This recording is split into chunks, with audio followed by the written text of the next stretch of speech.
Good morning and welcome to this tutorial on the application of general system principles to the definition and design of avionics systems. My name is Graham O'Neill and my partner Kevin Smith, and I will be splitting up the tutorial chores today as we give you an idea of a methodology, a set of tools, and a process that can be used to analyze the critical requirements for highly complex, interactive man-machine systems that have demands for real-time capability, high reliability, safety issues, just the sorts of things that you find within the cockpit arena of modern aircraft. The sorts of things that we're going to focus in on a little more narrowly in terms of the combat fighter mission as we decompose the avionics design and definition requirements that accommodate the man in the loop for the modern technology that we're trying to integrate within the system itself. Okay, up here we have the initial introduction of the general system theory engineer, who's got a toolkit and some ideas and a few theories that he's going to share with the fighter pilot, our domain expert. I'm going to leave it for you in the audience to make the inference as to which one of those is me and which one is Kevin as we work through this. Okay, the first part comes in a good system analysis approach as we attempt to analyze the problem from several different ways. We take as our first point of evidence and symptom of the problem Fred Brooks's quote in No Silver Bullet, where he says, setting requirements is the hardest part. There are many reasons for that, and the reasons themselves get more complicated the higher levels of technology and the more complex interactions we have between man and machine. In fact, contributors to that are that there are no good tools available. The methodologies themselves are somewhat weak in being able to lend an analysis capability to the critical task. The second data point that we have is also from Fred Brooks's report to the Defense Science Board, where he states that one of the fundamental problems is in the conceptual design. This is a problem that won't go away and that needs to be addressed. In fact, what we are presenting today is a set of tools that allows us to address issues of definition and design for the modern cockpit without regard to technology, making no assumptions about what needs to be invented now, and so that we are able to highlight with the appropriate models utility factors and prediction of behavior. The last part of this analysis of where we are in terms of a problem statement comes from this statement from the Association of Old Crows. In a nutshell, what the entire report says, and I've tried to highlight it there, is that we are very good at building black boxes for very specific things, finding the right form, fit, and function, and getting the performance out of them. We're reasonably good at integrating these black boxes within some sort of airframe. We are less good at being able to integrate these black boxes with the man in the loop over an entire life cycle of operational use. Now, what we're going to do today is cover this outline. We've had the problem statement. I'm going to give you a quick perspective on what principles of general systems theory we're going to apply and how as we develop the models that we go through. Next, we'll decompose the mission to get some insights into where critical areas are. Then we'll use the three types of models that we propose in the analysis of those. Lastly, before the break, we take a look at critical task analysis where we focus on issues of decision processing and the way we determine what needs to be automated. Lastly, after the break, we run through our allocation of functions, the assessment of the model utility, take a look at what sort of concepts lend themselves to accurate and precise information presentation to the crew in a way in which they are able to perform their mission with the maximum probability of success. The summary and wrap-up will be about 5 minutes or so, and we'd like to entertain any questions at that time. What we've done is we've taken some of the mainstream theories out of general systems theory that von Bertalanffy and others pioneered and wrote about in the 30s and 40s, and combined them with some theories from other aspects of the behavioral and mathematical sciences themselves. We took factor and function analysis from the psychological theories, specifically looked at hierarchical functions, and used that to decompose our mission into discrete pieces. We applied some of the knowledge that we've gained from teaching tactical fighter warfare schools, tactical reconnaissance schools, to augment that in a domain manner. The decision theory from the economic sciences we realized as not being sufficiently complete. We've augmented that with some theories from the cognitive science side, particularly in the areas of formulating alternatives for evaluation using decision theoretic techniques, and use that to derive our critical task analysis of the pilot workload within the cockpit to perform the mission. Information theory we recognize as also needing some augmentation, and here we talk about the mechanisms for processing information that are more distinctly human than the computer-based ones. And we use that to take a look at both the information requirements and the information processing that is required to perform the mission. The mathematics of multidimensional analysis, we use the concept of multi-attribute utility theory to evaluate from several different points of view the function allocation between man and machine, and include the possibility of blended or shared intelligence responsibilities within these systems. Lastly, cybernetics, we focus on the system control and use that to focus the channel of information necessary to the crew to maintain control of this complex system. In using the overarching theory of systems, where we attempt to define the common ground within those systems, we take a look at the information that needs to be processed, the type of structure with which we process it, and an idea of what the goals that we're working to are. This lists out the various mathematical theories that we've attempted to evoke within this to formulate the 3 models that we're going to focus on today in the mission decomposition and in the definition of what these systems look like. They're predictive models that are used to attempt to measure the behavior of a system. There's the utility assessment model and the functional allocation.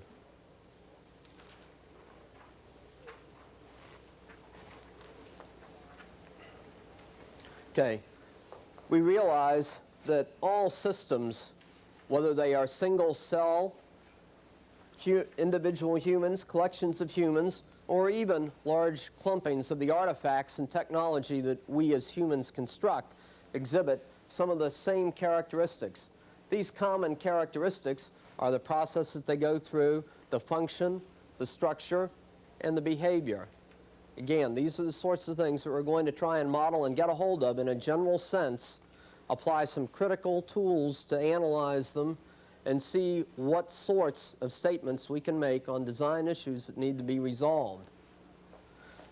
What we have with this slide here is a contrast in the design methodology that is possible for systems. Before we get to that, we're going to take a look at what higher order functionally integrated systems are all about. Functionally integrated systems are generally defined to be the processing of some sort of combined input to produce a kernel of information output that's pertinent to a task at hand.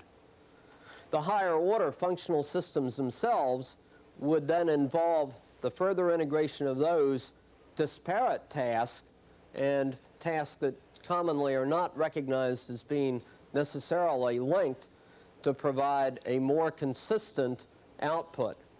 For instance, in the tactical aircraft arena, we do not commonly link maneuver capability with external emissions for communications or jamming or a radar. In fact, this could be very important, and some of our analysis leads us to make some conclusions about what we might need to do along these lines. In fact, we have a multitude of hardware systems in here, the underlying software within them.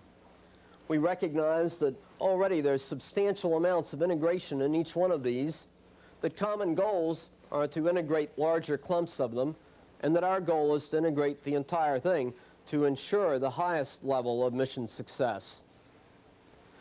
As part of that, we propose an integration architecture that accommodates not just the sequencing of events and the coordination of the hardware and software activities, but that also includes the man in the loop within that concept. All of this to achieve the highest level of functional integration that we can have. Over here, the two different methodologies for doing system engineering present an opportunity to take a look one more time at what some of the problems are with the business as usual approach to doing things. On the left-hand side, we have a technology with some obvious merit assigned to it. Because the technology is known to be fairly good and because we're able to produce it, it in fact becomes a solution to a problem. The problem of jamming monopulse radars is well solved right now by cross-eye jammers. This takes no notice of several unfortunate consequences. One of them is, having focused in this area, we have not taken a look at the rest of the problem domain, so it's incompletely specified. Secondly, we've ignored the fact that over the life cycle there may in fact be fixes to make these now vulnerable radars more immune and less susceptible to our technique. Thirdly, because of the fact that no models are necessary for the prediction of behavior, they haven't been developed, so alternatives have never been fully examined. And the last important consequence of it is the human one. Sooner or later, somebody's going to recognize that when you put this sort of jammer in the aircraft, that you're going to need to provide at least a little bit of human control. Typically, what you get is a switch that says another switch in an already dense cockpit that's going to say off, standby, and repeat. This is going to impose a higher workload burden on the crewman, because now he's going to have to know under what conditions, under what rules, under what tactical situation, under what advantage conditions he's going to want to employ this or not to employ it. The second half of that slide on the left, on the right rather, shows what we're taught in the schools and universities, what in fact the military standards have to say is the process, where we take a look at the problem domain from a complete statement, develop fully our system, focusing on what some of the nonlinear and highly dependent variables are going to be, further decompose that system definition into the subsystems, continually being aware of the interplay within them. In fact, in order to do that successfully, one of the things that is necessary is a set of predictive models that allows you to critically analyze the information flow from one stage to another. The ability to predict some of these behaviors, to assess the utility of it, to be able to make the design trade-offs and the priority trade-offs that are missing, as Fred Brooks says in the current one. What we're going to work through today is a real-life problem. Kevin's got a videotape that we're going to take a look at in a couple of minutes. It's going to show a problem that arises in the cockpit from a poor pilot-vehicle interaction design, poor coupling with the aircraft, with the systems themselves. So we have a mission objective. We define a mission task here, which is to determine an optimum countermeasure tactic plan, realizing it has two parts, maneuvers and countermeasures, and that they are in fact coupled. This generates a system requirement with 6 conditions on it. We're going to analyze these 6 conditions in a slightly different way than normal by focusing on mission task, information requirements, and criticality factors. Using the results of that, we then define candidate maneuvers and candidate countermeasures in a generic sense. That's non-technology based. Because it is a higher order functionally integrated system, we need to establish the correlation factors between these two so that they can be effectively combined. Need to dynamically assess what these integrated capabilities are, define the system requirements in a variety of manners that are common to the industry today. We establish a system concept definition for a narrow slice of the system that we're working on today, and then make the assignments to the appropriate groups of sensors, processors, and overlay our model of an optimized set of rules. Okay, all this is just a preview of what we're actually going to take up over the next 2.5 hours based upon an example that we're going to have. In order to do this, we find that we need to develop an operational requirements data package. This data package then is going to focus on these 4 areas that we see up there.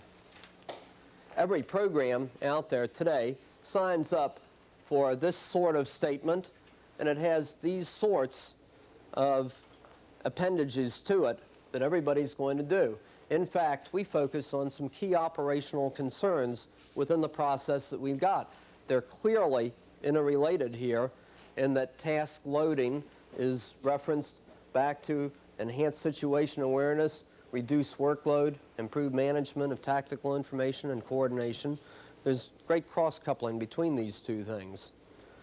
What we really need to develop then is a requirements generator where we can input the specific operational concerns that we develop through this analysis and take a look at the design concepts themselves. What we're postulating then is a set of good requirements tools. Here's the general system engineer now approaching it with a ratchet to turn the crank. The toolbox right there explodes into something that looks like this. We put together a structured package. We're going to take a look at the processes and models here. These are the information requirements for input, output, the mechanism and control on it that we're going to take up for the next 2.5 hours. I'd like to introduce Kevin now, and we'll get started taking a look at a real-life G-induced loss of consciousness situation in a modern aircraft, which leads to mission failure because of loss of situation awareness. That's one of these key operational concerns we've been talking about. We're then going to decompose the mission itself and take a look at several key factors along the line of decomposing the mission and critically analyzing the task within it. Okay, Kevin? Thanks, Frank. Okay, what we're going to do now is we're going to show a video, 2 minutes. I'm going to kind of talk us through it. And we're going to use that problem to run a common thread through the rest of the day, rest of the morning here. Now here we see a head-up display, and to help orient us, we've got some stop action there. This is the actual event that's occurring here on the screen on the left. That's the horizon line that we see there. The airplane is in a slight left turn. He's got a slight nose, high attitude. He identifies the target, and he goes into a high-energy maneuver. And he's actually in a 90-degree angle of bank, pulling 7 Gs. Now watch the G meter, which is on the left-hand side. Now he's pulled 7.2 Gs at this point. At this point, G-lock occurs, which is G loss of consciousness. Now watch the nose fall through. The nose is going to fall through. He's going to go into what we call a dead man spiral at this point here in the mission. Cruise situation is totally lost. He's lost sight of the bogey, and we have, in fact, mission failure at this point. Now, at this point, the instructor pilot in the back seat begins to recognize that something is seriously wrong. He's approaching the terrain. This is over the southwest, so it's a fairly high terrain. He's approaching the terrain at a very high speed. Now, watch the speed build up on the right-hand side. The right ladder, I'm sorry, The speed is on the left-hand side. Now, at that point, he's going 600 knots, nose low, heading right for the rocks. Now, recovery starts here, and the recovery is kind of dramatic.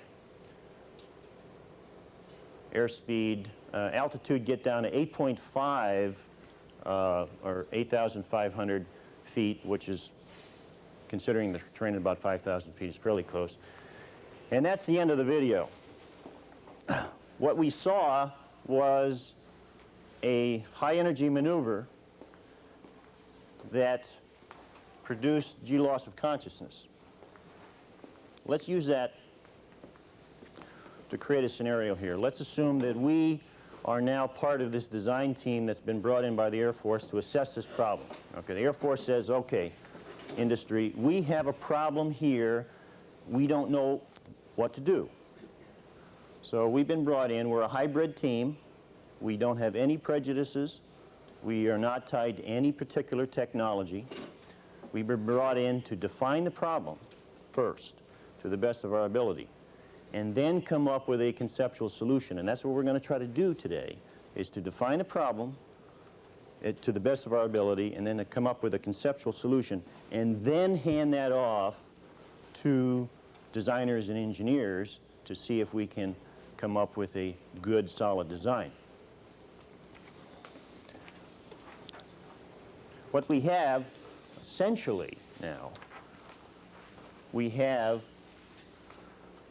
two major functions that we are involved with in this event: energy management and flight trajectory. And what we have done in this design now, we've coupled those functions together through the head-up display, right? So the coupling recipe in this case is the head-up display. We saw the G meter on the left, and we saw the airspeed ladder and the altitude ladder. So we're coupling flight trajectory with energy management through the HUD. We don't know if that's a good idea or not, but let's take a look at it.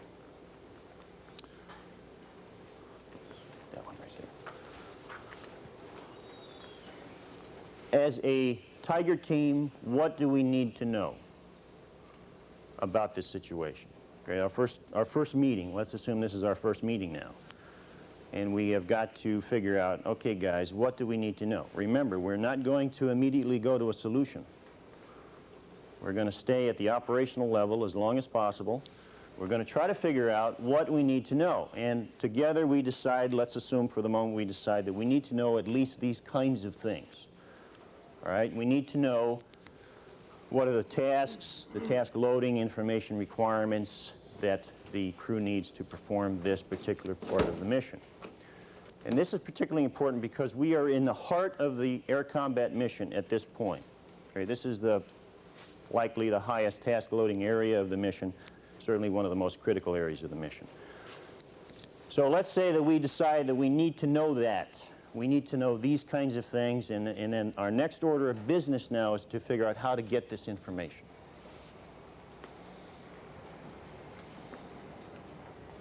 Okay.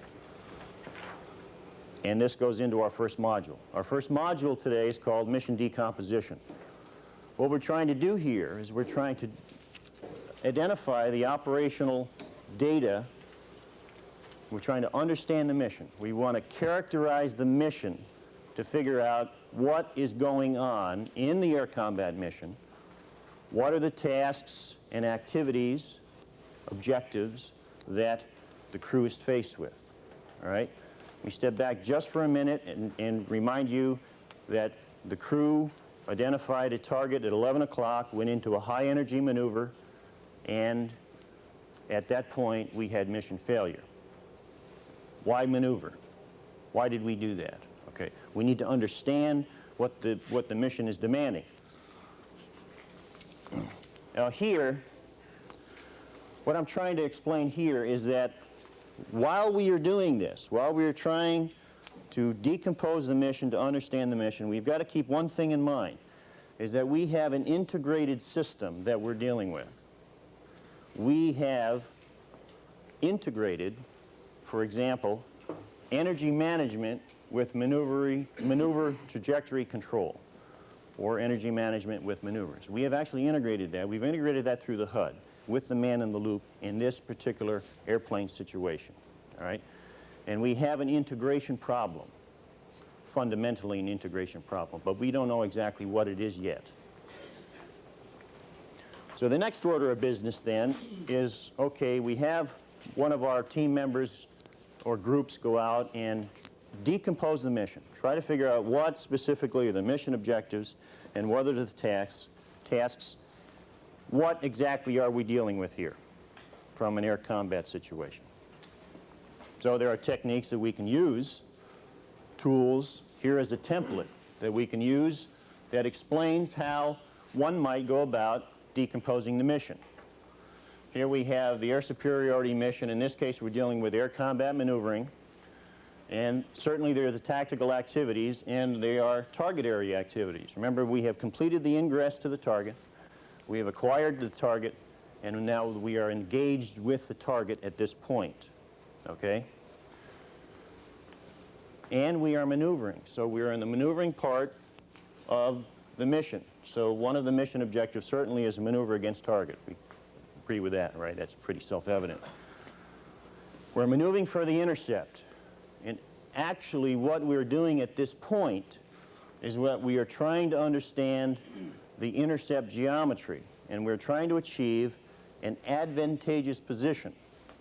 And we're going to be focusing on this guy right here for the rest of the day. Analyze intercept geometry. Why did we go into a hard left turn? Got to be some reason, right? So we're going to analyze the intercept geometry and see if we can begin to deal with that.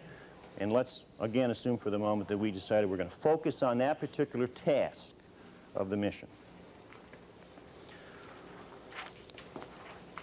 The mission decomposition is right there. Let's put that one up. The mission decomposition.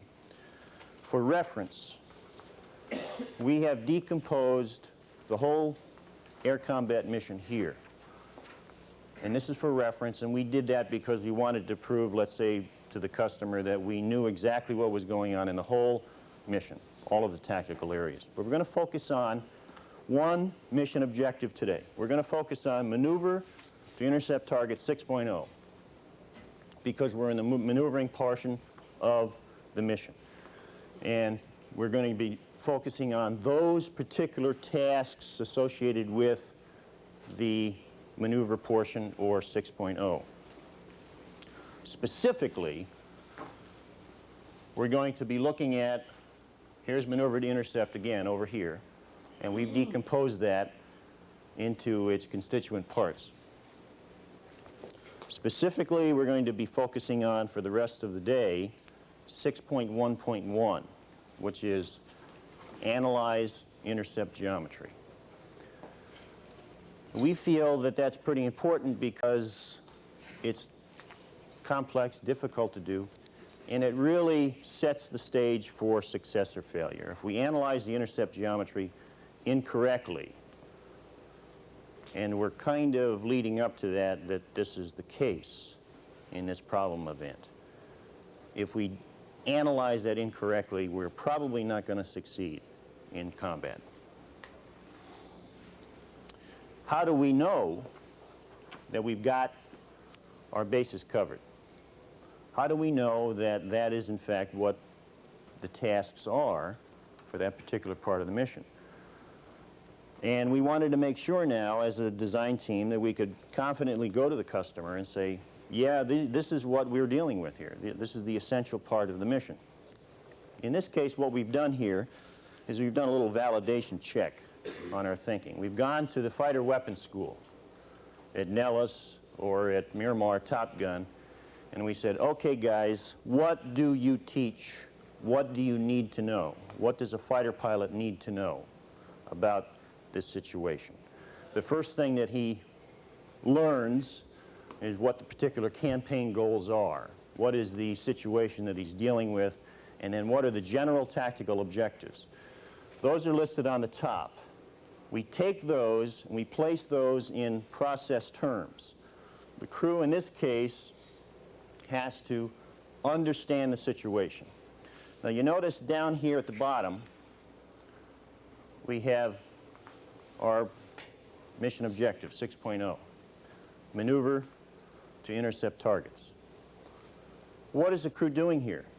What is the intelligence system now, in our case, doing? Well, he's doing essentially three things, or performing three processes that he's taught to do in Top Gun. He's taught to understand the situation, situation awareness, and they'd have elaborate training programs to teach that. So he learns to do that process. He is also learning plan formulation. He's formulating his attack plan. Even before he acquires the target, he's got a plan that's being worked. He probably had a plan before he launched, right? Probably had an idea of what his threat was going to be. So he had a plan. So he's processing a plan. And then, of course, in his maneuver, he's executing that plan. What we want to focus on today is situation understanding, or situation awareness, because that relates to this guy right here, which is analyze intercept geometry. We're going to analyze the intercept geometry within the context of trying to understand the situation.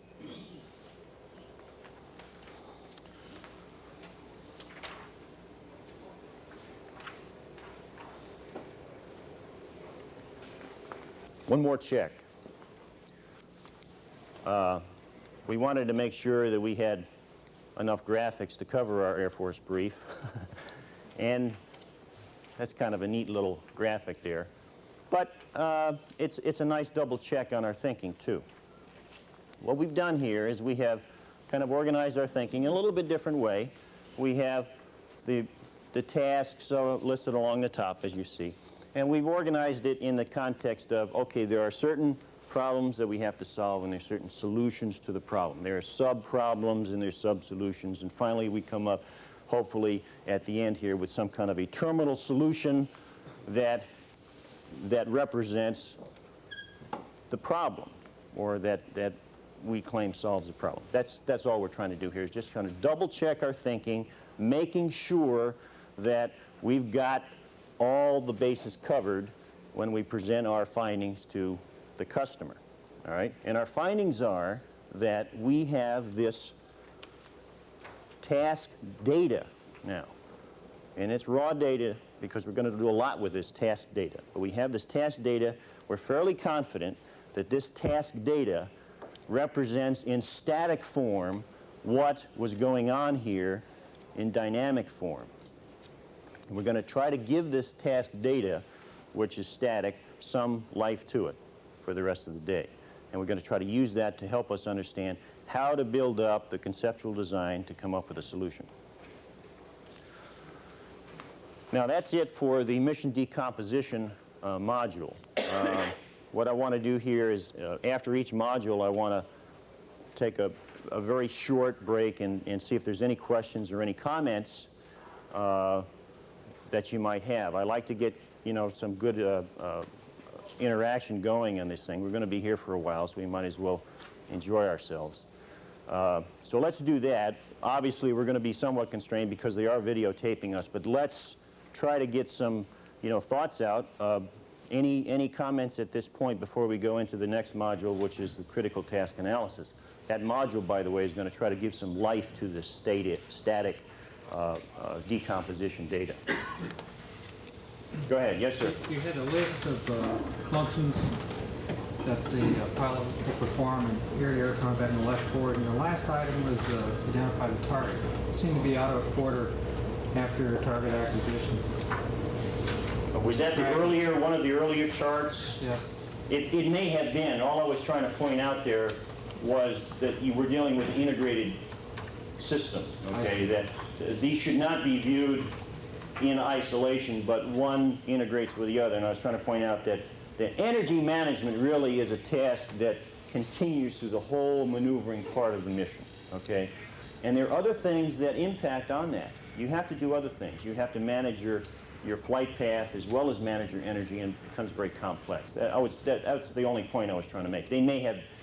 One of those may have been out of sequence, but the point I was trying to make was we are dealing with an integrated system here, and we've got to approach it not from the discrete component approach, but from the integrated approach that Graham was trying to explain earlier, okay?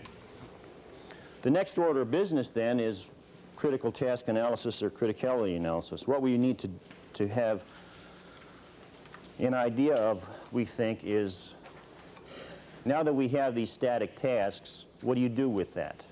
And how do these tasks relate to the success of the mission? How do they relate to such factors as task loading? What is the task loading? If you come to me and say, geez, Kevin, boy, the task load is pretty high here. I can appreciate that, and that's intuitively obvious to me because I used to teach this subject, but I can't do anything with that. Okay, high is not a good data point. So we need to get thinking about how we can quantify, analyze the mission from a quantified standpoint, try to put some values or numbers, or try to come up with a task loading value, for example, or a task interaction value that means something to us that we can use.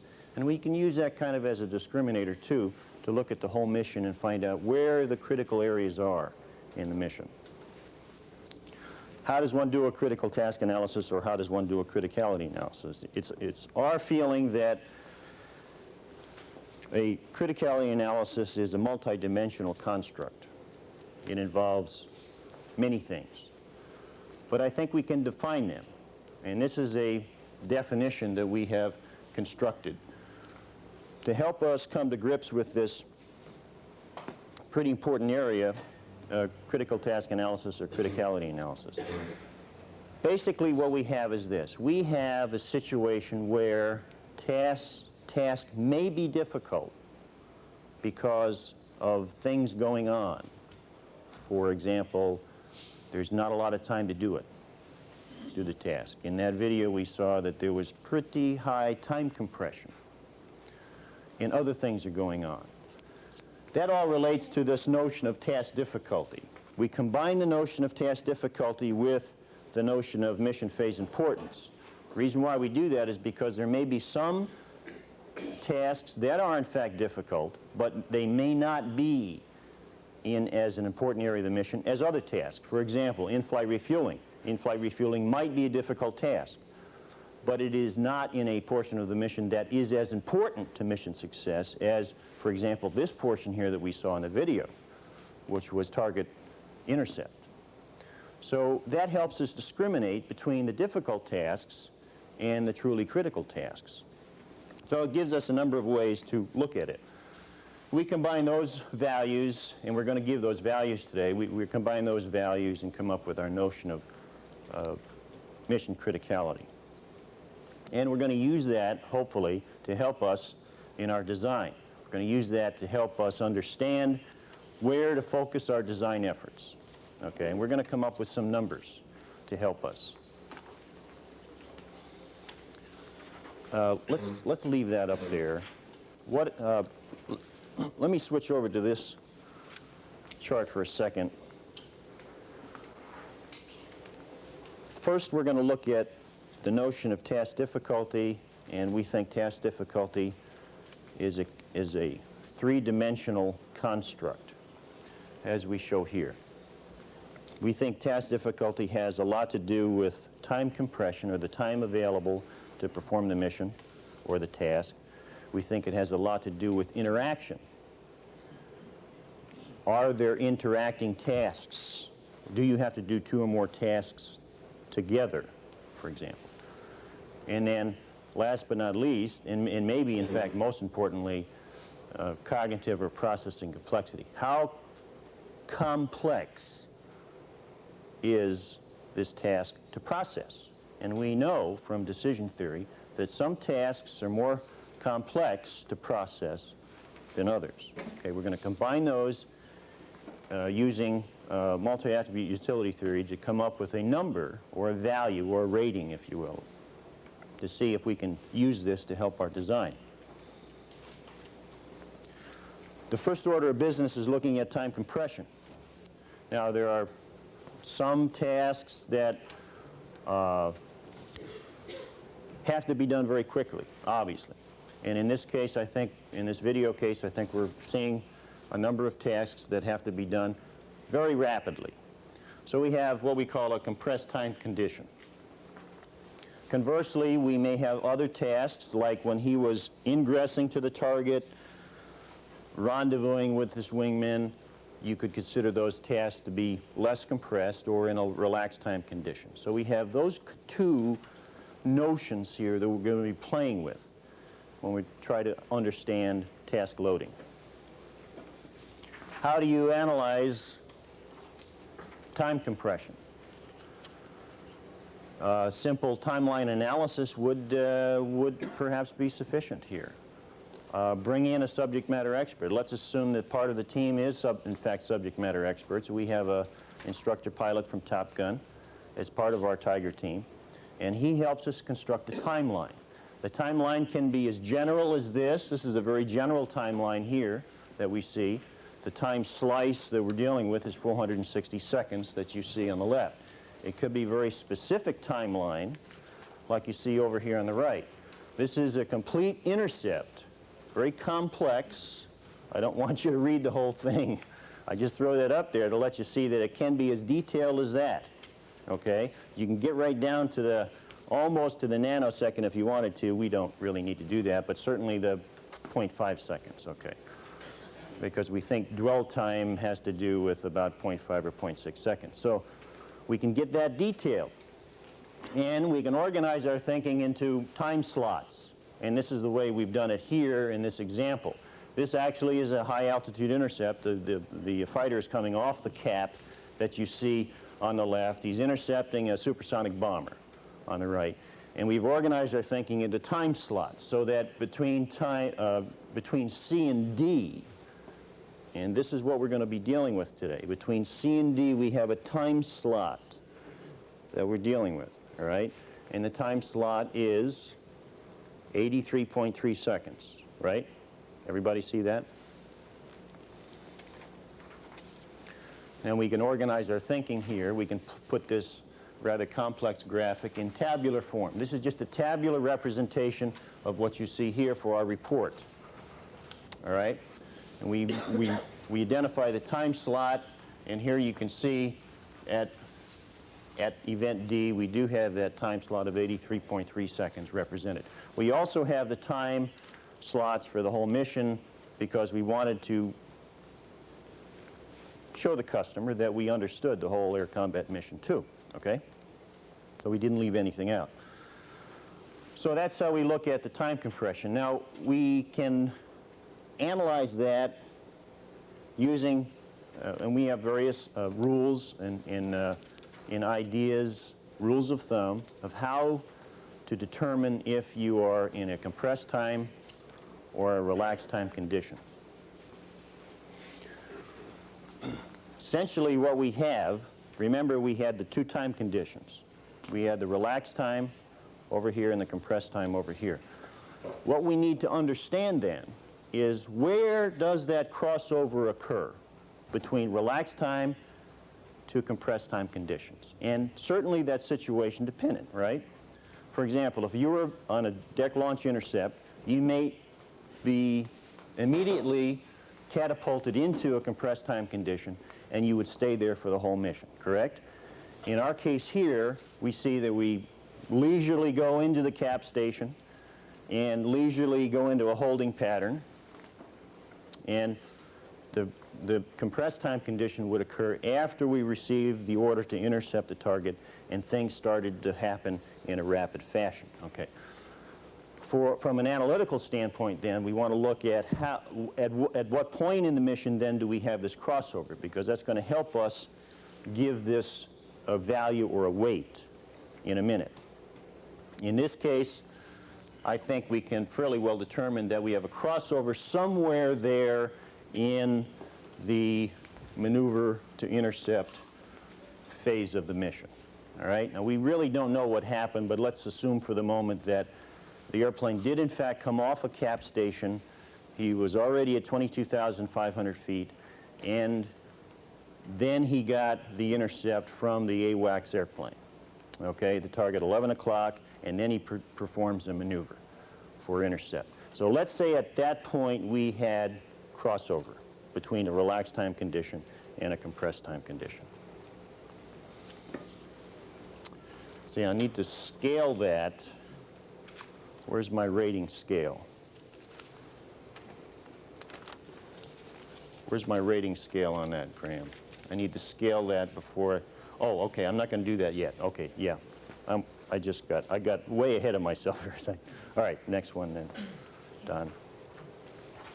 Before we scale that, we're going to look at another factor that does in fact affect time compression, which is task interaction.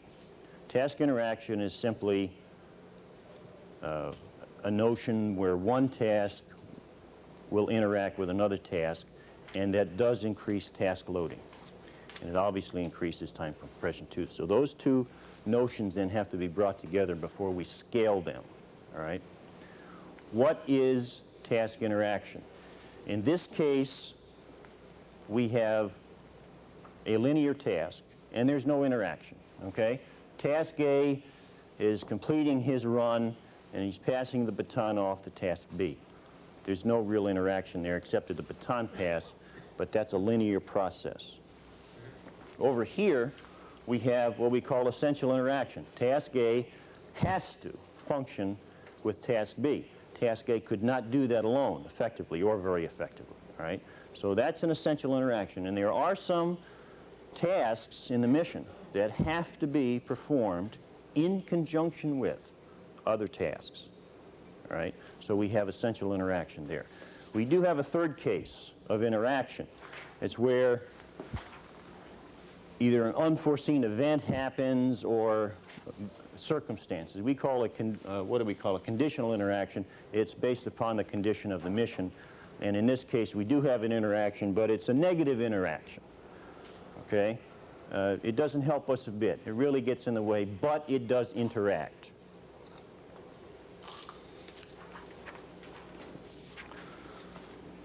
What we can do then, because we're good analysts, we can organize our thinking here and construct a task interaction matrix that you see here.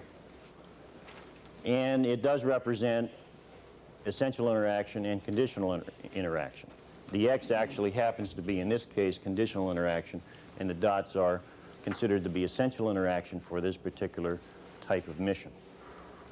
So we can organize our thinking here. We can list the interactions that are going on, and we can record them in our report. And again, okay, let me see that slide. Now, what we're going to do with this then is we're going to take the two notions of task interaction on the one hand and time compression on the other hand and put those together and give them some kind of a rating, all right? And this is a simple notion of how one might do that. Here we have three conditions that could occur in the mission. We have, reading from left to right, we have individual tasks being performed in a relaxed time condition, IRT. Then we have, perhaps, multiple tasks or multiple interactions that are being performed under relaxed time conditions. And finally, we have, obviously, the highest task loading portion of the mission, where we have multiple interactions going on under increased time conditions, increased time compression. All right. That receives the highest weight in our weighting scheme here. We notice that that's a pretty good discriminator then to help us understand what is the task loading in relationship to all the tasks that we have selected for our analysis. And some would be higher loading than others.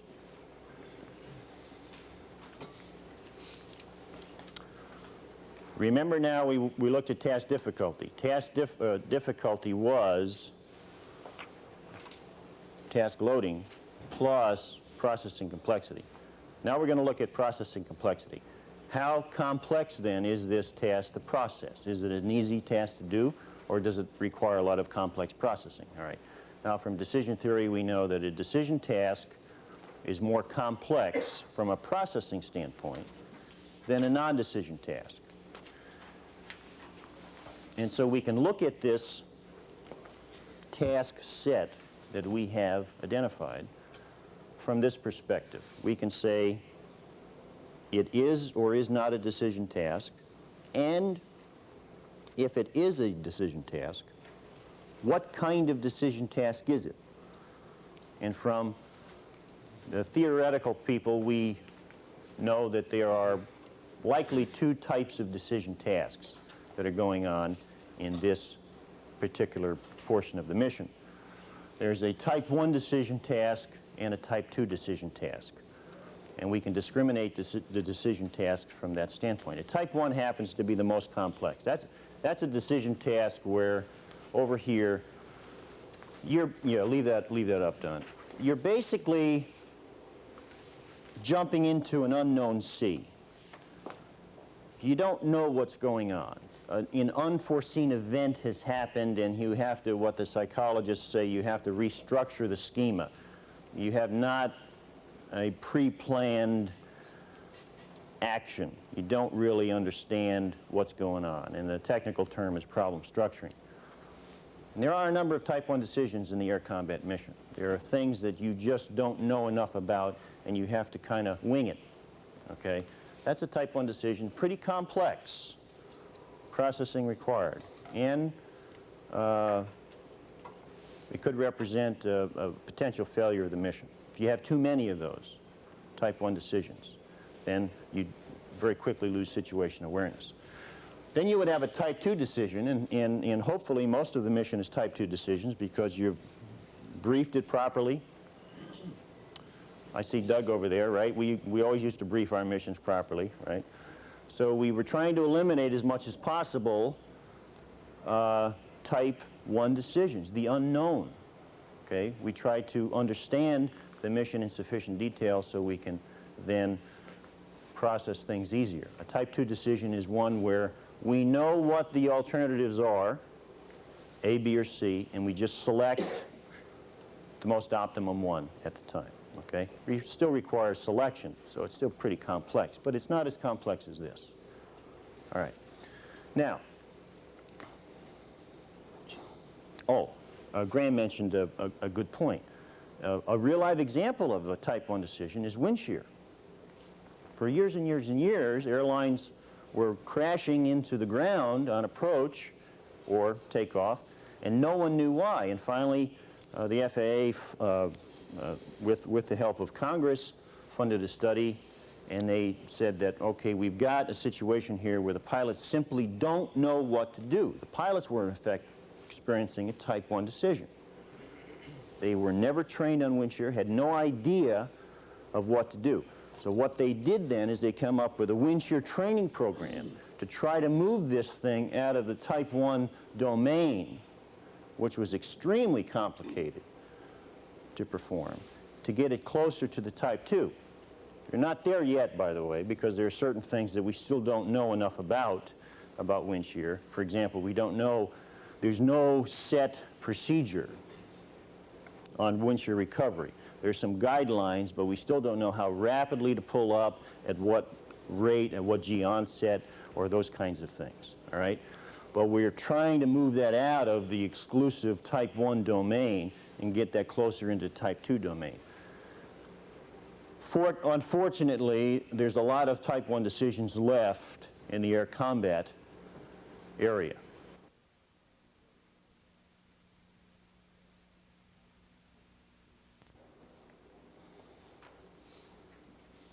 How do we analyze the decision? We can use classic decision tree analysis. Okay, everybody familiar with that? I'm sure most people here have used a decision tree in one form or another, right? Yes? You can use classic decision tree analysis. You know, there's some criticism in using that, but it's a good way to represent what the decision might be. Here we have a very top-level decision here, okay, where you're trying to determine the attack plan and you have a very top-level decision tree constructed. This is our decision tree conventions that we could use, all right, in our decision analysis portion of this study. That's fairly well straightforward. That's, you know, that's decision analysis 101, which we all understand.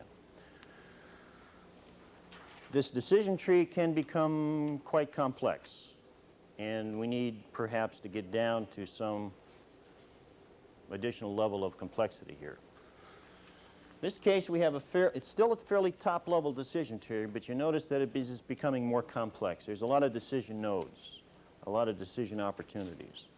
We notice that even some of the technologies that we've thrown into this decision tree require additional decision making. So it's a fairly complex environment. Specifically for our problem scenario that we saw in the video, this is our decision tree. And actually it's flowing, it's beginning here, and then it's completing there. And I just show this to help you orient your thinking in where we are in the mission. We want to center on this decision tree here. This is the specific decision tree that we're trying to deal with. Now, specifically what we're trying to do. So remember, we have already commenced the aspect maneuver, correct? We have already turned to the left. Remember that on the video? What are we trying to do? Well, as a crack Tiger team, we have determined that what we're trying to do is we're trying to match our target aspect angle, and we're going to get into this in detail in a minute, but we're trying to match a target aspect angle with the threat dynamics. Because if we have a good match, then we can begin to understand the intercept geometry. All right, so that becomes a decision node. In order to do that, we need to select the right maneuvering package.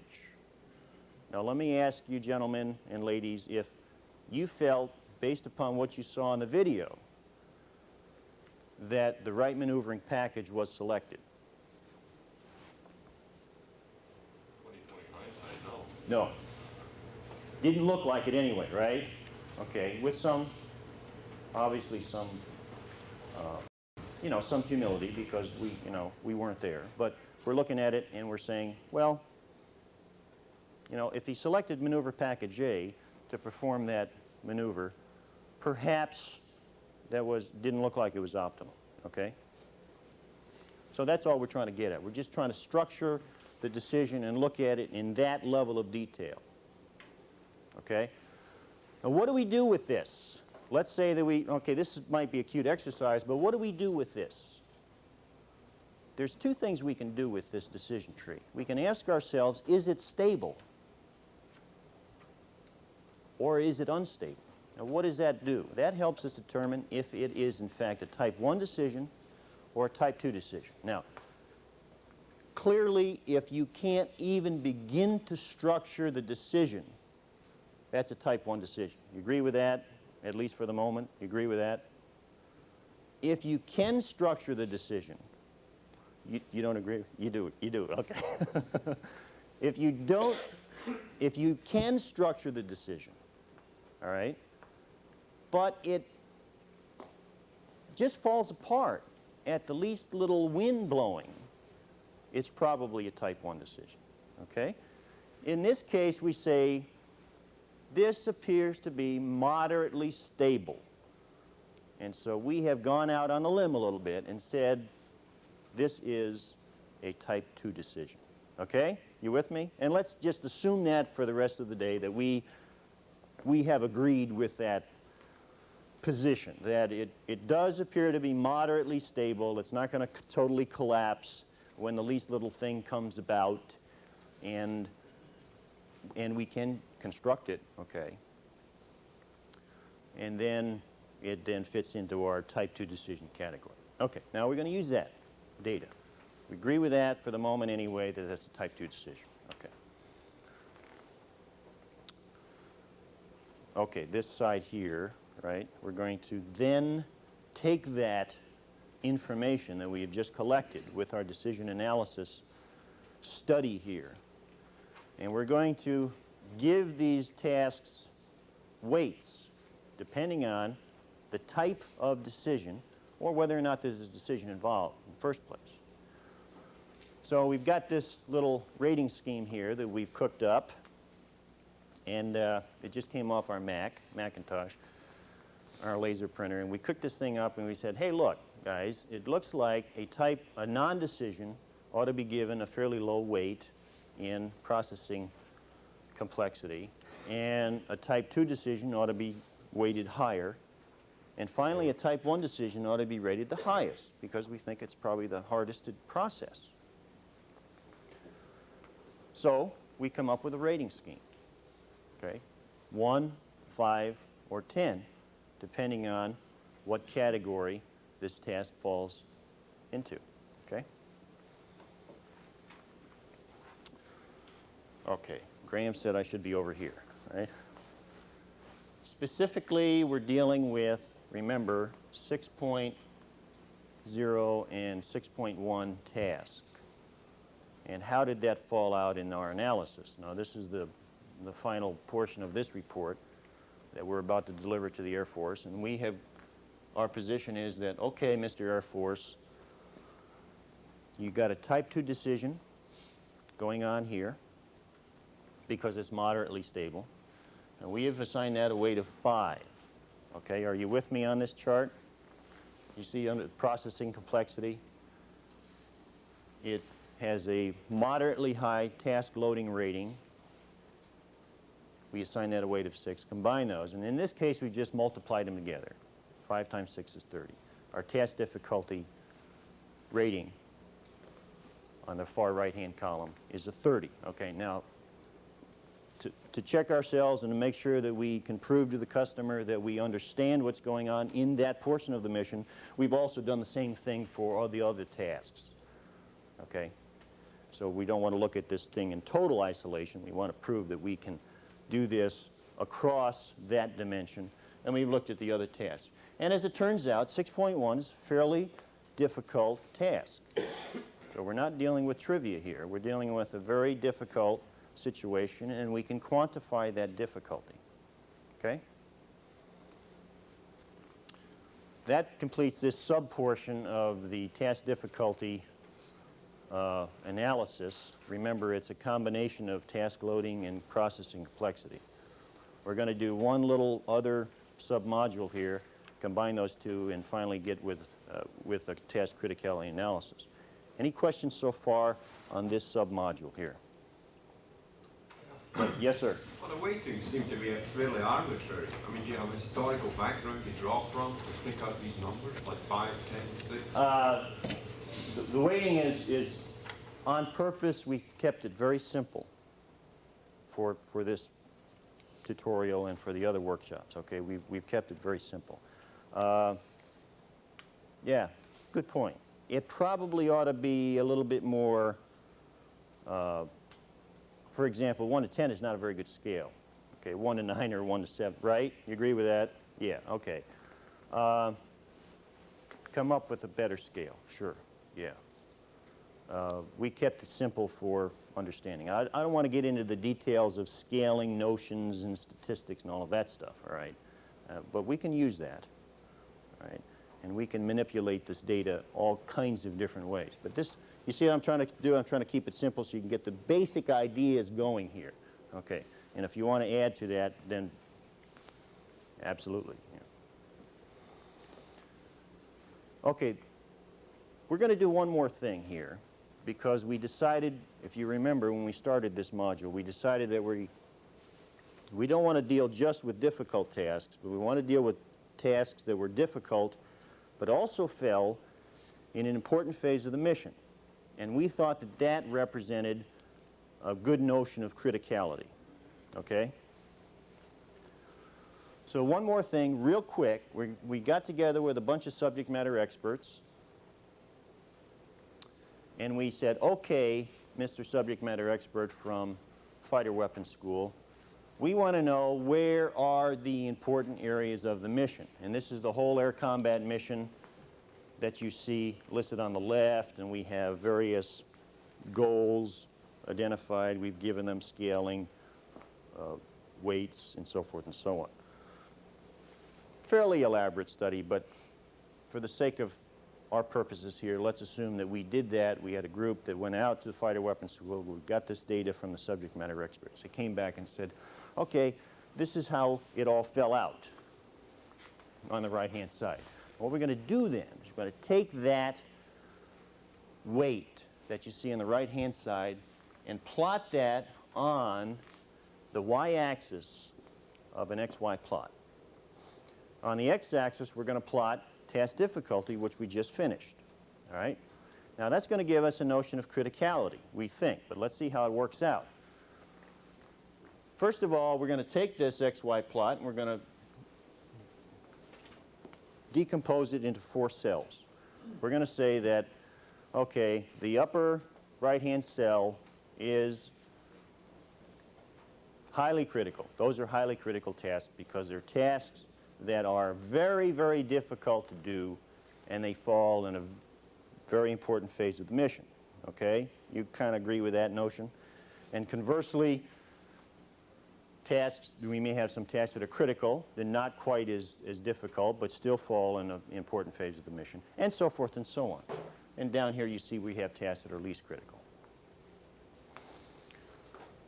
So we take that notion and we see what kind of plot we get. And this is the plot, basically, of the whole mission.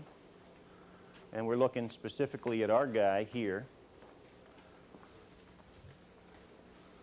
And our guy is right there, all right? That's the guy we're centering on, but we're looking at the whole mission in this particular case. And we're seeing where the plots fall. Fairly interesting distribution here of criticality. Now, what can we do with this? What do you think we ought to do with it? Well, we need to understand why, something about what, well, why did it fall? Why did these tasks fall out here? And what we can do then is we can say, well, these tasks we know are all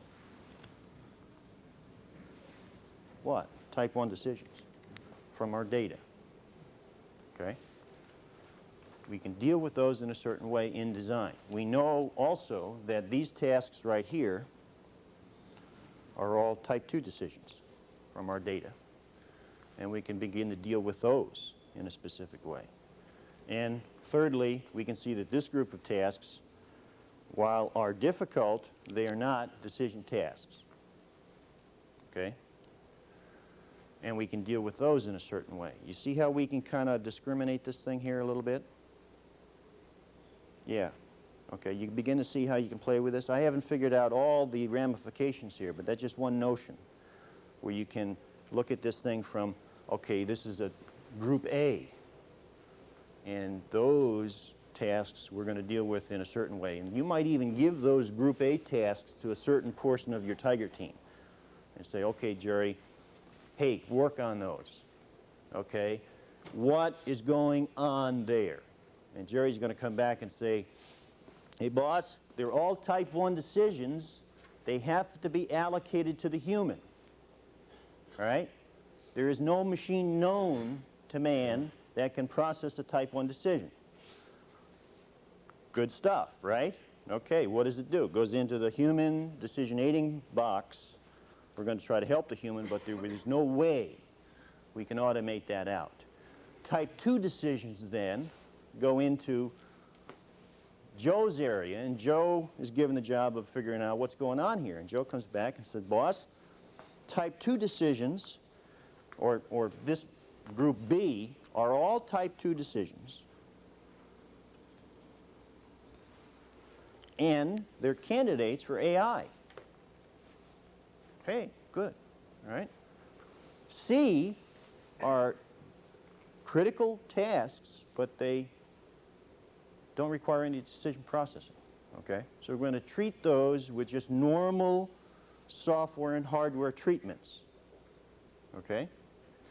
Now you may come back and say, or you may go back to your boss and say, boss, we got a bunch of type 2 decisions here, but we're not really all that good in AI, so let's bring in some AI experts, or let's get smart in AI. Okay? So you see where I'm leading here? You see the kind of the notions I'm trying to get at? Okay? Good design drivers we're starting to get to. This is the first major design driver. If you had to look at this package today, we're going to be looking at a number of design drivers. We think this is one of the major ones that is going to help you to drive a design in the direction that you think is going to achieve mission success. Okay? That essentially completes the critical task analysis or criticality analysis module.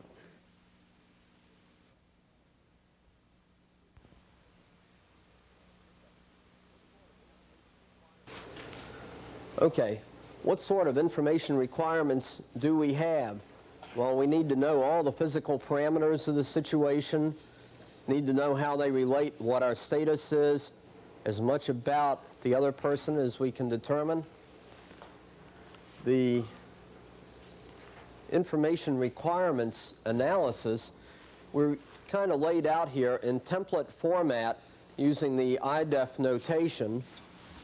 What we're going to do is use the results of our task characteristics and our critical factors as some sort of control mechanism on the task that we've defined.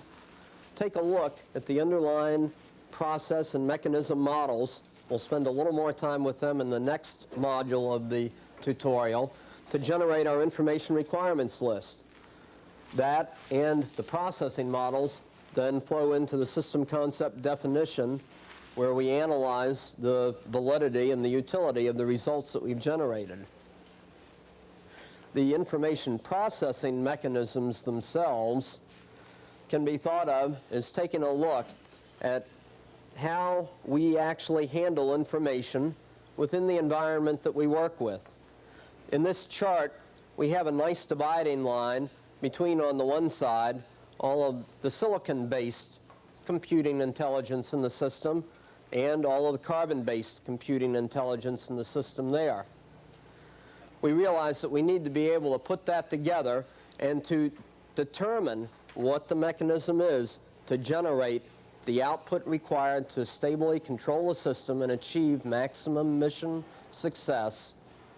We do that by recognizing that the strategies that we're going to take a look at from a conceptual design viewpoint can be best expressed in terms of the ones that are familiar to us every day as human beings, realizing that they do have computer components and counterparts also.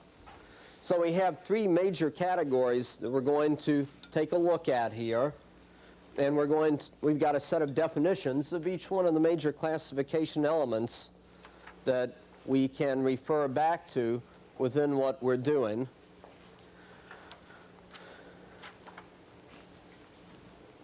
The major ones to focus on here are within the knowledge structure itself, to realize that we have a fundamental difference between doing mere fact recall and data retrieval and the application of concepts and principles, which is fundamentally a very high order processing mechanism.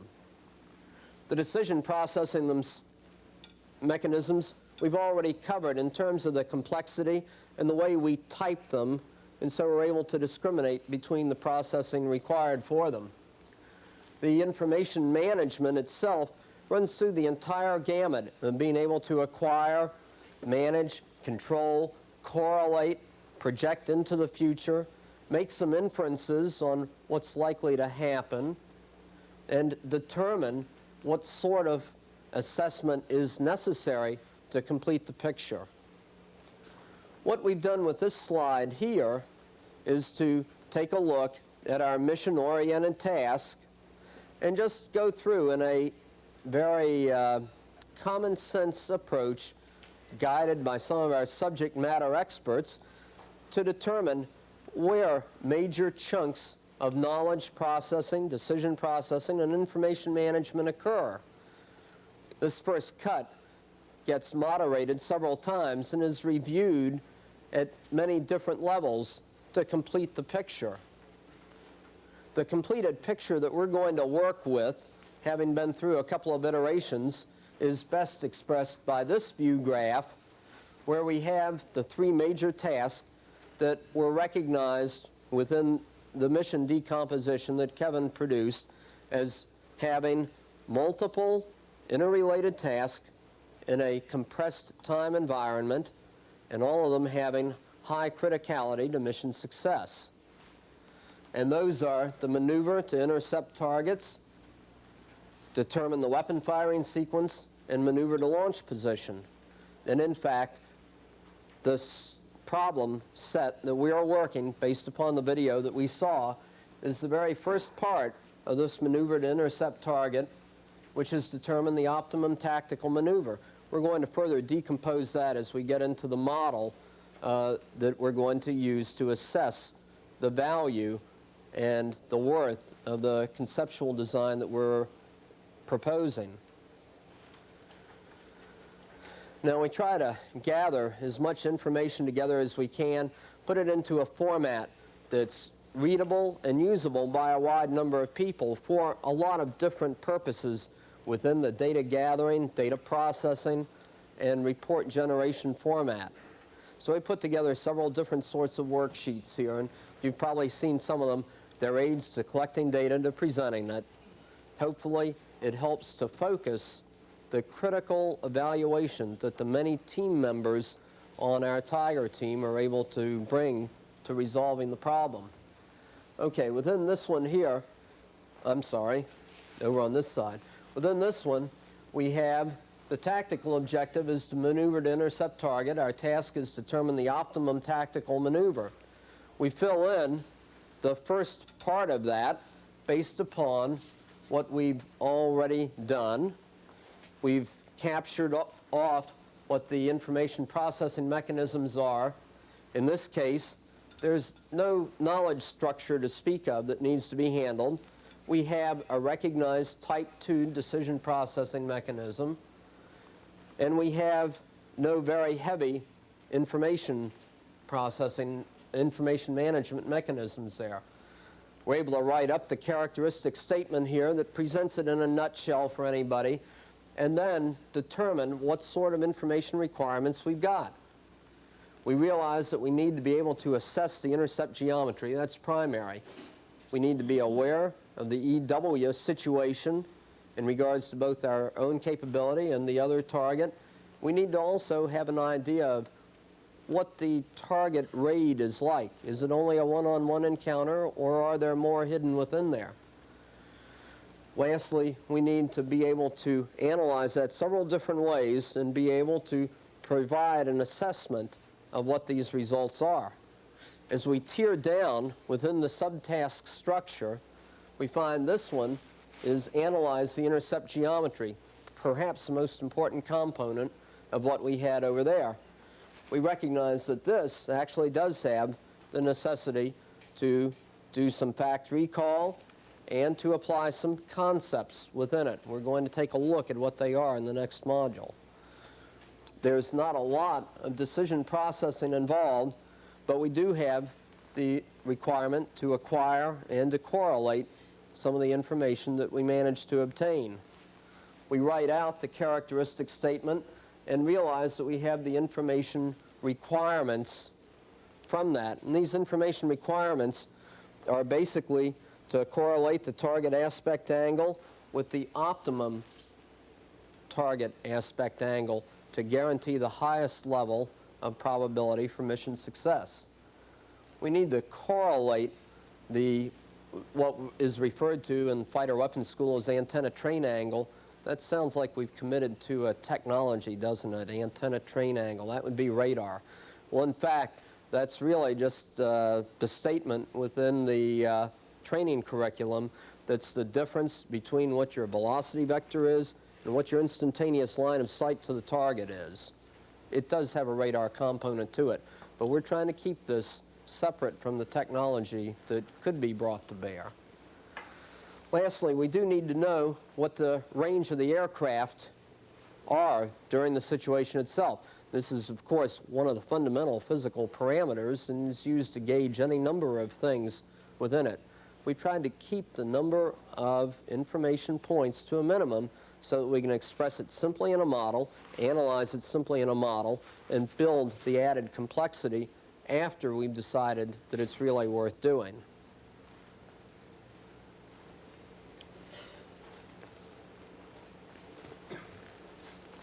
Oh.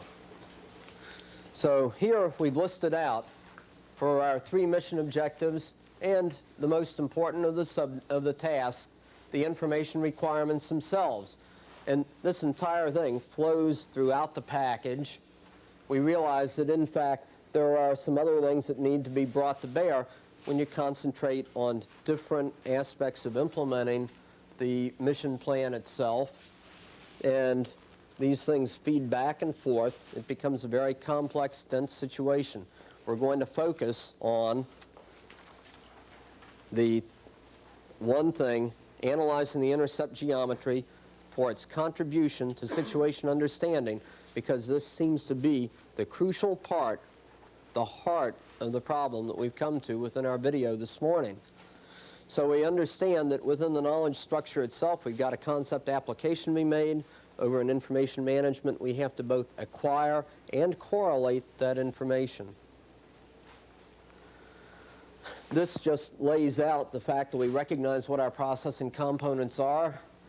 We've got some idea of the strategies that we have there, and we realize that what we need to do is to develop some sort of logic to determine optimum intercept geometry, to be able to assess that. This is probably the key point of what we need to do both tactically and within our design criteria itself. If we can't assess the validity of that optimum intercept geometry in a simple model, it would likely prove difficult to mechanize in any sort of realistic fashion in a tactical environment. Okay, we're having finished up the information processing. Are there any questions about what we're really trying to do to resolve the problem that we've been handed as a Tiger team?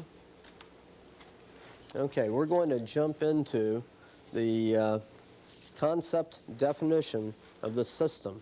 Remember, this is, in Fred Brooks's words, trying to take a look at conceptual design issues that allow us to define the system and make some design issues known early enough in the game that we can, in fact, do something about them. This gives a real quick overview of some of the distinctions between the concepts and the functions. We have a couple of aircraft concepts up there, and it's fairly easy to take a look and notice the distinguishing features, some of which are noted, some of which aren't. For instance, the biplane, an older design, does have retractable landing gear, whereas the monoplane, a newer design, doesn't. In fact, to be able to evaluate which concept is best, we need to understand what the domain is that we're working in there. In this case, our domain is pylon racing. So we have a mixture of both straight line performance and turning performance that needs to be blended together to achieve a winning racer within the pylon.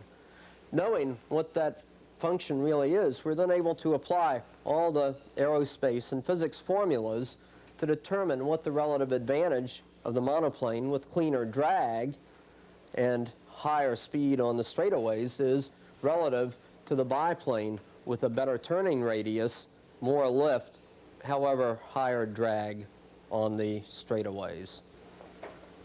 Without bothering to actually make the decision here, because we're not going to go pylon racing today, we move on and take a look at how we're going to analyze the concepts for the optimum intercept geometry. We recognize that we have at least one concept definition there. We're only going to choose one to grind through the crank today. In fact, we might have several different concepts, one behind another, that we need to evaluate in the real world. We decompose them into functions, run through a process model to understand what needs to occur within that, just like in the manufacturing realm. We have a system process description, and we have a set of algorithms that we're going to evaluate within that. Now, the algorithm that we're going to use to do our system concept definition analysis is listed out here. The functional component that we're taking a look at is the intercept geometry, maneuver to target, the components required to generate an optimum intercept geometry logic and to enable us to verify how good that is. We need to identify what kind of processing is involved, what the information needs are. We need to be able to structure this candidate algorithm, and we'll spend a little bit of time taking a look at that in a simple physical model later. And then we need to determine both, can we specify the processing model in sufficient detail, and is it feasible enough, and does it have the desired utility to actually make the prototype and the system work as we require.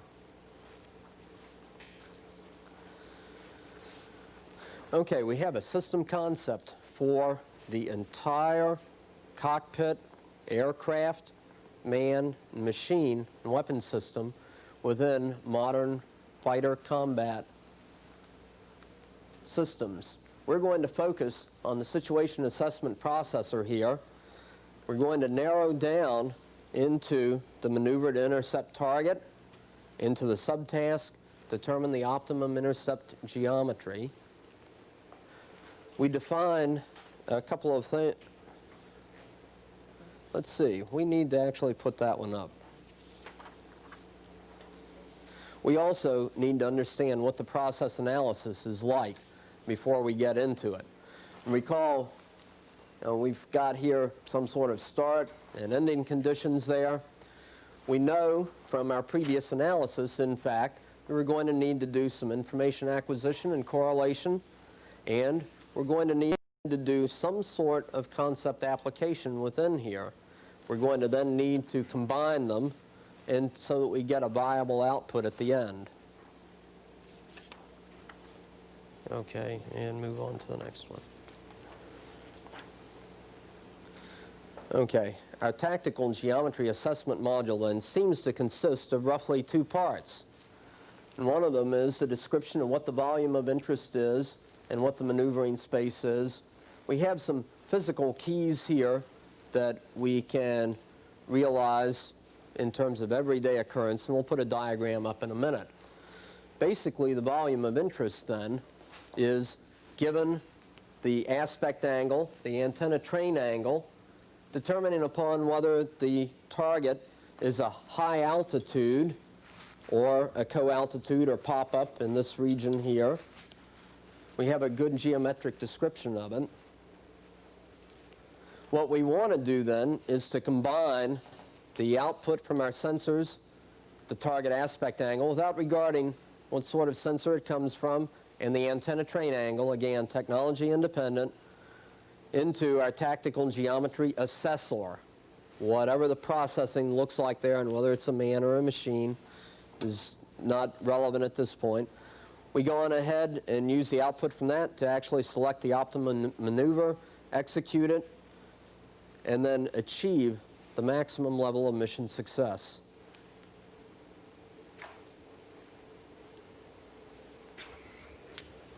And the last bit of information that we need to know in a qualitative sense rather than quantitative is, what does our situation space look like in regards to a description of the engagement that we're about to commence. We happen to choose for this particular one the fact that both aircraft are in beyond visual range mode and that they both have an aspect. Now we go to a good geometric description of what the model looks like. We have the two aircraft here, the own ship, the attacker. We're able to determine what these angles are fairly well. No question about what the range is. And of course, that's subject to change with the process of the engagement. We put together an algorithm then based upon the underlying physics and mathematics of the situation, because what we need to do is to maximize the volume that we can swing through in order to achieve the tactical advantage on target. We want to come up with something that's going to both provide us a means of getting that and a means of telling us that, in fact, we have got some sort of advantage and that it's a sufficiently high advantage that we choose to continue prosecuting the mission. Maybe there are other decisions here than we've actually listed out, right? Okay, so we have a geometric advantage here that we want to compute. We realize that we need to express that in terms of the geometry of the situation itself. We run through here and come up with a formula that looks fairly simple to understand, fairly simple to implement, and we're going to put it into a figure that you can take a look at with a couple of examples and then give a tabular result. Okay, the figure that we've got is at the top here, and what this has got is 8 cases of varying target aspect angle and antenna train angle. Some of the cases that are the most interesting to us would be, for instance, case 1 down here, which has a crossing angle component of roughly 15 degrees and a target aspect angle and an antenna train angle of 15 degrees. We compute the tactical and geometric advantage of that as being a fairly high number. At the other end of the spectrum, we have down here bullet number 7, which has a fairly low tactical advantage to it. Why? Because we have a poor antenna train angle and target aspect angle for the situation itself. Having realized that, in fact, we can run through, automate a model that gives us some sort of good numeric values, we're then able to decide whether we have a sufficient tactical and geometric advantage given the position we're in. There are some ramifications to this. Obviously, if we have a sufficiently poor one, we might decide that we need to make some other decision processing choices within the loop. For the purpose of the analysis that we're doing, we're going to consider that we're able to achieve some sort of significant target geometric advantage and continue to press on and prosecute the attack. The worksheet that we've come up with to fill this in then looks something like this, where we have all of our previous information up there. We've realized what our mission essential information is, the sorts of processing and representation categories we have. The model that we have is multi-attribute utility. We've taken a couple of different physical parameters, analyzed them in a couple of different ways, and come up with a utility value out of them, our target geometric advantage. What the design spec algorithm is then, in a very general concept sense, is to evaluate the physics of the 2 most important quantities, determine the range to target, evaluate the potential for intercept according to an algorithm that we've got here. In actual practice, we might add additional terms to it, throw in maneuver capabilities. These are details of the implementation that we're not going to get into today. Okay. To complete the processing, we realize that in a general sense, this is outside of the specific detail that we've got for this one, that we need to have some sort of blackboard approach that enables us a global view of the most important models. We've listed them out here, and these are the ones that we found to be useful in analyzing most of the concepts within the outer air battle arena. And in fact, the one that we've chosen for this one is a multi-attribute utility model. We could have considered using things like fast time simulation or dynamic programming models. This would be differential games where you get into games of degree, kind, and capture, attempting to determine what the value of your intercept possibilities were. In fact, that might be another approach to be taken if we had had additional candidates to be evaluated through this process. Again, we chose just one to keep things moving through here today. Lastly, to wrap this up, we started out with a system prototype, had some sort of model selection of how we were going to run through things, defined our algorithm, chose all the information that was necessary out of these sorts of things, using as wide a range of concept as we could to generate that information, to represent it and to display it. And now that we have completed the concept definition based upon the operational requirements database that I had neglected to show you that we'd finished earlier and submitted to the customer, this was the completion of the information requirements processing. We're going to take a look at the allocation of function based upon these models and then review the operator interface. Kevin, if you can get ready, are there any questions before we go to the function allocation? Okay. Okay, just to recap for a moment, we looked at a system concept that we thought had pretty good potential to help us solve this video problem that we were given. And the potential here was to try to figure out, as best we could, what is the value of the intercept? What is the tactical geometry advantage? And we did, in fact, come up with the means to calculate that, as you saw. We didn't list the actual equation out there. That's a fairly straightforward direction angle function equation. But it is a real live equation. It is being used today in various aspects of the fighter mission. We tried to look at that from that perspective. Why did the pilot go into a left turn? Why did he pull 7.2 Gs? Is that right? Was that on the video? 7.2 Gs. At that rapid rate. What was the point of the aspect? Why was he trying to achieve that kind of aspect? Okay, and then at the end of that maneuver, what was his antenna train angle? Which is, obviously, it was a fairly large antenna train angle. Why did he go that far? So we're trying to come to grips with that. And what we have here, what Graham showed you, was an idea to capture the tactical geometry advantage, which is the thing that we decided, remember, this morning that we're going to focus on, which is task 6.1.1, analyze intercept geometry, right? So we're beginning to analyze it. The next order of business now in our fairly comprehensive study here, we think, is to come up with some notion of function allocation. We've described a candidate function, basically, in the previous section. Now we need to come to grips with this very difficult area called function allocation. Who does what? Is it done by the man? Is it processed by the man? Is it processed by the machine? Is it blended?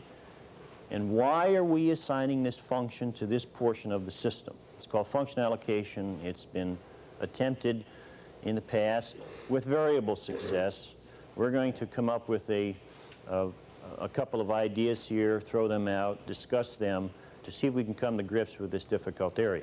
What we're trying to get at is we've got a functional description of the system. In our case, it was the tactical geometry assessor. Who does that? And why? Okay? Kind of an important question. We do this by looking at the function and requirements allocation process. The function should capture whatever expression we use to describe the function. It should capture the essence of the mission and the tasks. And there's two things we want to do with this function once we have defined it and once it becomes real in our minds. We want to allocate that function generally and specifically to a component or a processing module in the system somewhere, and we want to specify that function. And we want to relate that function across to another function too, and there may be an interface we have to specify too. We need to come up with some kind of allocation strategies now. What is our allocation? What's a good allocation strategy? Man does things better, machine does things better. The FITS list, anybody familiar with the FITS list?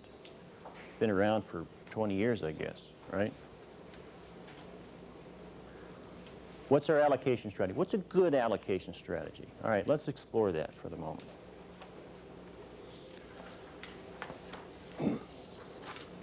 Remember, allocation is, what is function allocation, just for a moment? The function allocation is we are allocating this function, which is to ascend the mountain, to the man, right? We've decided that the man is performing this function, correct? We could have assigned it to a machine and built a gondola. But for some reason, we wanted the man to climb the rope. Okay, well, we decided to do that, and obviously there was good reason to do that, I suppose. All right? So that's the kind of the response to the demands. We have defined what the mission demands are now because we've completed our analysis, and we have then trying to figure out how we're going to respond to these mission demands and who's going to do this work. In this case, we saw that the man was doing the work. Or another way of stating that is if we're designing automatic systems, who does what? And over here we see that we have an automatic system that is confusing the crew because he's not sure if it's for him or for somebody else. So function allocation gets to the heart of the issue, which is what is the level of automation that makes sense now that in this day and age that we can automate lots of things, right? We can automate a lot more things today than we could, say, 20 years ago. All agree with that?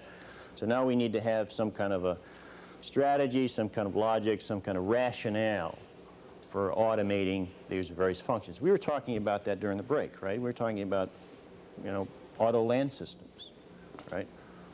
Why are we automating the landing function? Is there a good reason? Can we audit that back to a, you know, to a justifiable and defensible position, right? And hopefully that's what we want to do. Because we're a crack tiger team, we are going to do that. Okay, we're going to be able to audit that back and prove to the customer that our allocation strategy, to the best of our ability, makes sense. Okay. So we're going to come up with an allocation model that is shown here using some cartoons. The first order of business, though, is to make sure we know what are mandatory assignments. So A is a mandatory assignment. We may decide culturally that the man will always pull a trigger, okay? So that's a mandatory assignment. Even if we could automate that, we would decide that no, we got a man in the loop, the pilot's responsible for that final decision. We are going to not automate that function. Okay, so that's a mandatory assignment. And that's easy, right? Now, the more difficult things, and the other thing that is not too difficult is obviously things that cannot be technically automated. Okay, and we explored that this morning when we talked about type 1 decisions and concept application. Those probably can't be automated in the foreseeable future, all right, to any successful extent. So those kind of fall out, and they fall into the crew assignment area, okay, or that bucket. The other ones fall into what we call candidates for system processing or candidates for automatic processing. Now, this becomes a little bit more difficult to deal with. So let's look at those candidates. How does one begin to deal with those functions that are candidates for automation? Should we, for example, automate everything that we can? What do you guys think? Give me some thoughts. Yes? Yes, we should. All right. Why? Why should we do that? Automatic systems are more dependable. All right. What about the man in the loop? What is he doing? You're offloading the man to concentrate on only the absolute critical functions. Okay. And we should optimize your mission. And we should define what those might be, right? Okay. All right. Only those things that he can do uniquely. Let's put that model up there. All right. Let me just spend a few more seconds on this model. What we've got here is a model idea to help us select out those functions that ought to be automated and those functions that ought to be assigned to the man in some kind of a rational way. The first order of business in this model is to ask ourselves, what are the tactical activities? And we are dealing in the tactical portion of the mission, and so we answer the question, yes, we are dealing with tactical. These are all tactical activities, all right? There are other activities like takeoffs and landings and ILS approaches that are not tactical activities that would have another model that we would go to, okay? This model is just, we think, appropriate for tactical activities. We would ask ourselves then in Block 3, what is in fact a decision required? What's the decision processing? The decision is not going on. And the human is not a terribly good monitor, okay, from our psychology training, right? We have people that have studied that subject here. Yes, no, yes. The human is not a terribly good monitor, all right? So what we want to do then, if we can do this in our design, we want to get up here. We want to go to crew transparent if we can, or we want to make sure that, go ahead. I guess I'm a little confused. You're saying one of the candidates would be automating something, but it would need to be monitored. Is that it? If required. Very, That's right. So this utility would be very limited. You Well, could monitor. it would be less. That's what you're trying to That's get right. at. That's right. Exactly. You could make it transparent, but that's not the candidate you're proposing now. If you could make it transparent, then you would reduce. If you had a flight management system. Right, right. You may not be able to for various reasons, okay? The technology limitations, doctrine, okay, military doctrine, okay, whatever, okay. You know, there will be a man in the loop here, okay? Now, obviously, if you built an RPV that could do this, all right, we then have everything that's gone to, there's no crew there.